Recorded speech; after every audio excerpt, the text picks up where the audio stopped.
Una factura de la luz, un sobre blanco con membrete de la compañía eléctrica. La abres cada mes con la misma resignación de siempre. El precio del kilovatio, los impuestos, los cargos fijos. Una cifra que sube, que siempre sube, que nunca baja. Pones la factura en la mesa de la cocina y piensas que la electricidad en España es un escándalo. Y tienes razón, pero no por las razones que crees. Pero si pudieras ver a través de esa factura, lo que encontrarías no es incompetencia. Es un sistema. Hay una multinacional americana que durante 20 años pagó 4 céntimos por el kilovatio mientras tú pagabas 23. Hay un gobierno español que vendió la empresa pública del aluminio a precio de saldo y luego garantizó durante 14 años que el Estado pagaría la diferencia de la factura eléctrica con dinero de todos. Hay 1.500 millones de euros en beneficios que Alcoa se llevó de España entre 1998 y 2011. Hay 3 plantas cerradas. Hay más de 2.000 trabajadores en la calle. Y hay una megafábrica en Arabia Saudí construida con el dinero y la tecnología que España le regaló durante 2 décadas. Vas a descubrir cómo una multinacional americana compró la industria del aluminio española con dinero público, la explotó durante 20 años con subvenciones públicas y la abandonó cuando el grifo se cerró. Y nunca volverás a pagar tu factura de la luz de la misma manera. Bienvenidos a la verdadera historia de Alcoa en España. Bienvenidos a el kilovatio que nos robaron. Debemos viajar atrás en el tiempo, hasta la España de 1998. El país vive el auge del pelotazo, las privatizaciones y la fe ciega en que el mercado lo resuelve todo mejor que el Estado. El gobierno de José María Aznar ha decidido que España no necesita empresas públicas industriales. Hay que modernizar.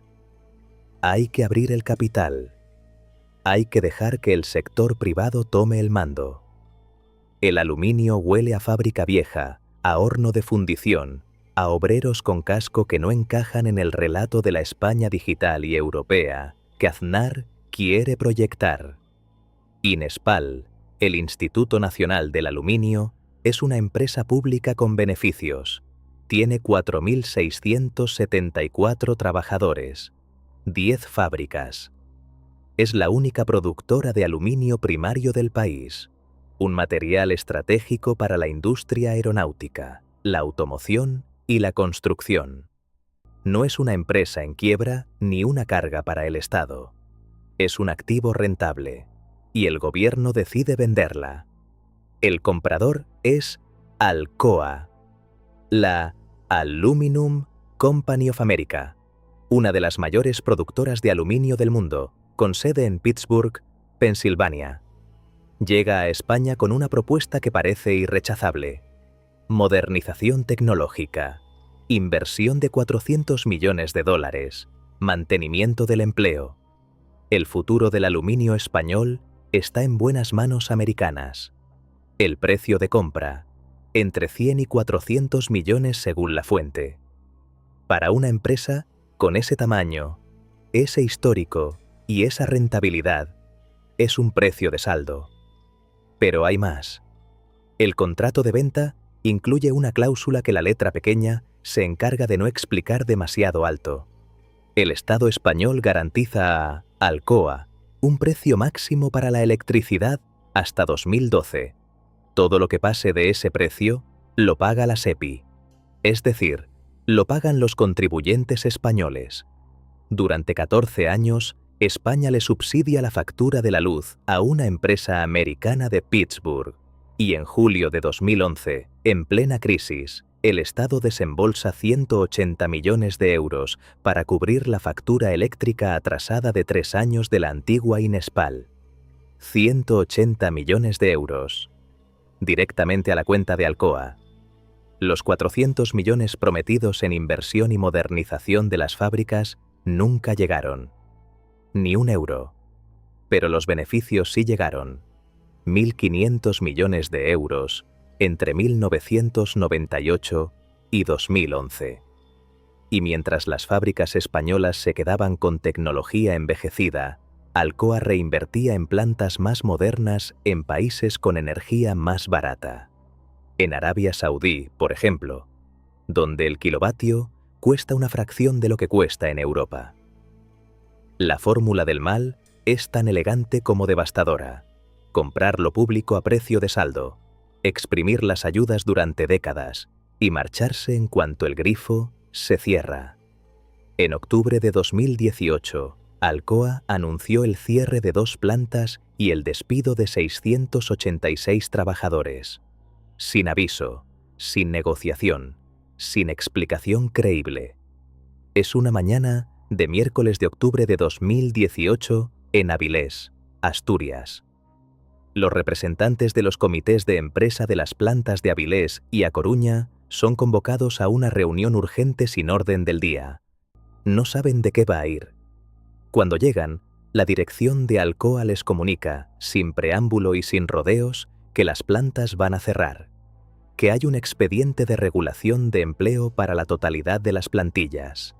317 trabajadores en Avilés, 369 en A Coruña, más de 3.000 empleos indirectos, un tejido industrial construido durante décadas que desaparece en una reunión de 30 minutos. La razón oficial: las plantas no son competitivas, costes fijos elevados, tecnología obsoleta, pérdidas significativas. Lo que Alcoa no dice es que lleva años sin invertir en modernización, que la tecnología es obsoleta precisamente porque nadie ha gastado los 400 millones prometidos en actualizarla y que no tiene obligación legal de publicar sus cuentas por planta.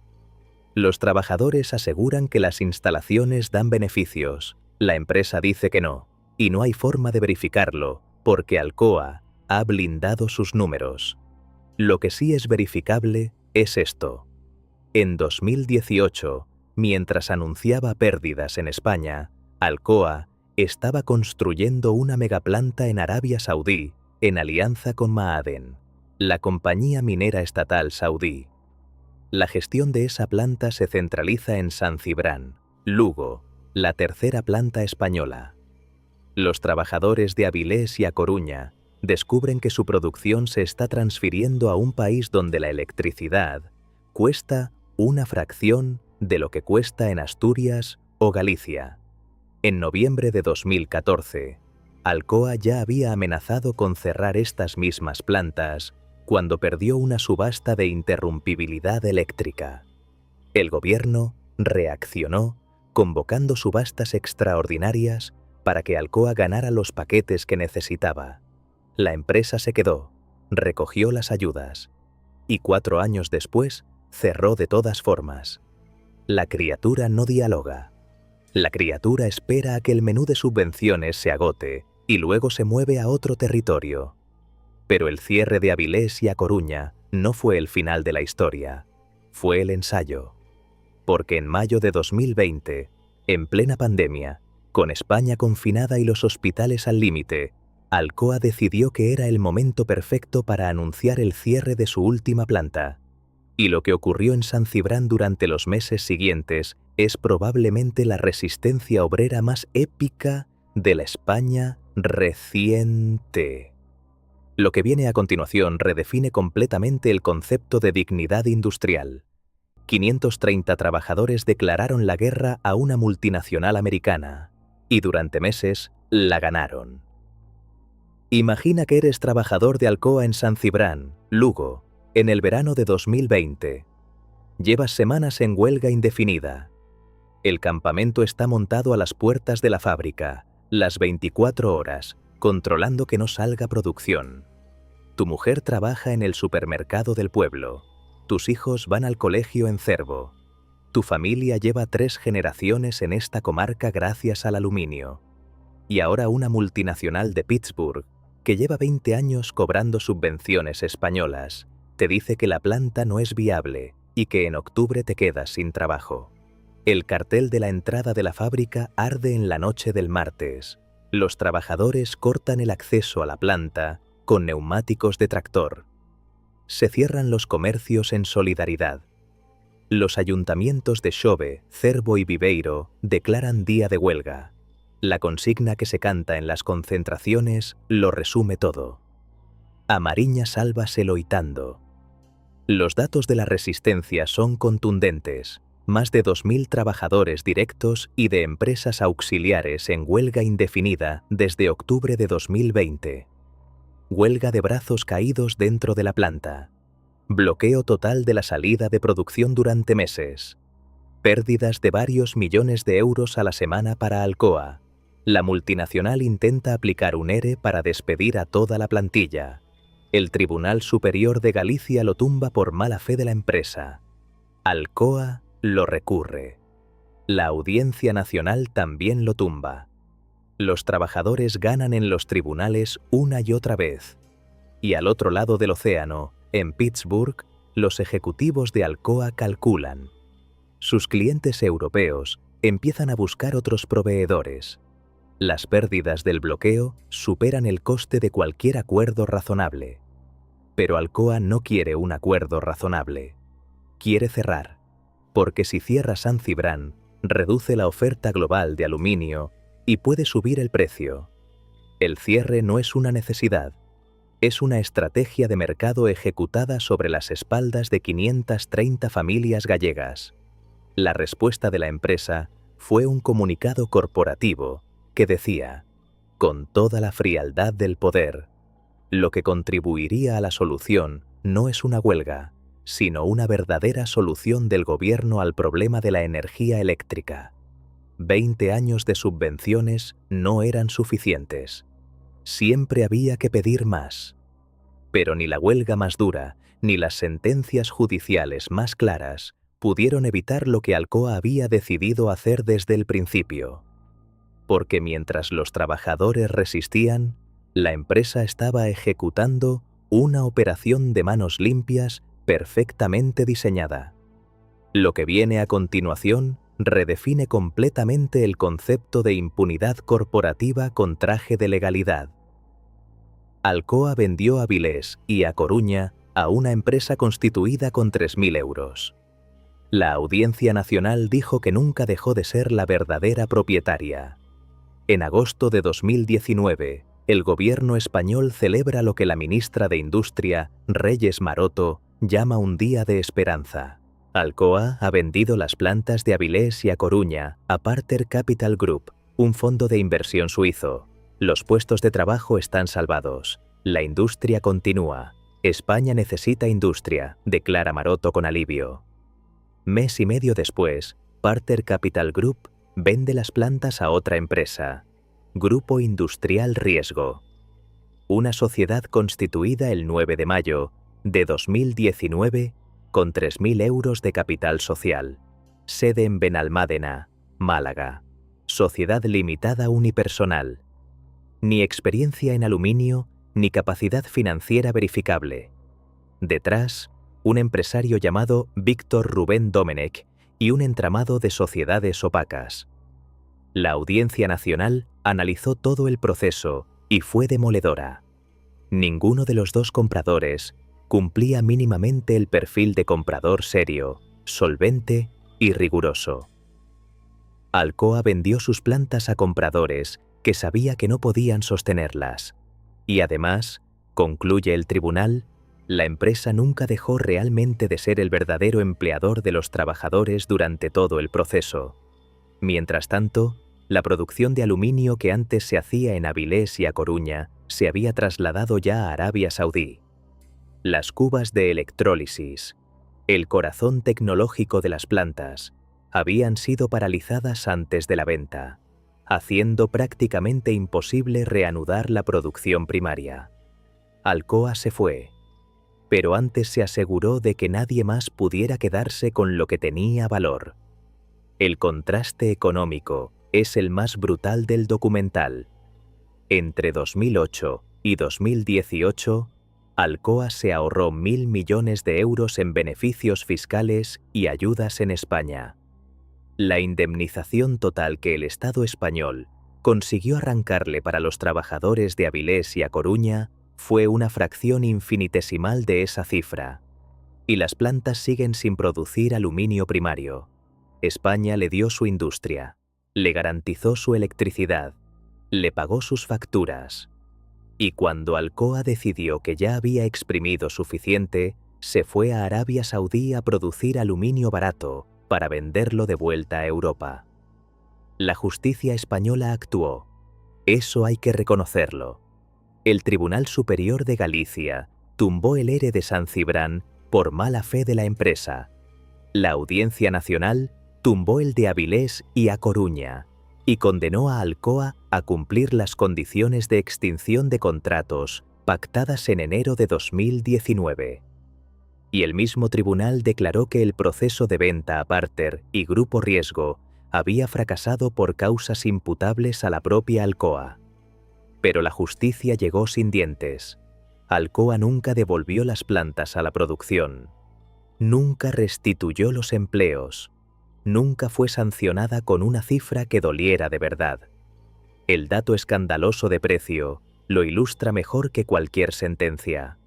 Alcoa recibió del Estado español más de 180 millones de euros en un solo pago, en 2011 para cubrir facturas eléctricas atrasadas.